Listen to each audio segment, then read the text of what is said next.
Mohammed Sharif Tunkara ko goto e candidaɓe ɓe humodira e fedde dawro hino wiye indépendant ɗo koyo quartier Kaporo e nde gallure Ratuma rewɓe worɓe hino kellanamo yimanamo ama sabu ɓe hoolimo wi'i maɓɓe Husainatu Bari ko goto e jinganoɓe mo.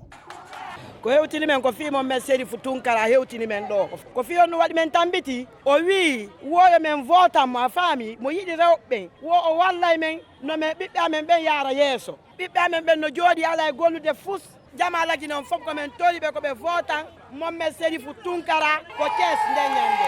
ko ɗum men Ibrahima Ly tawaɗo e yiɓɓe o candidajo hino holli himo hoolonimo kanko kadi. Waddi men ɗo hande ko fi Mohammed Sharif Tunkara mbeɗe ɓaawa maɓɓe par ce que ɓe quartier amen on ɓe foti men wattitagol laabi ɗi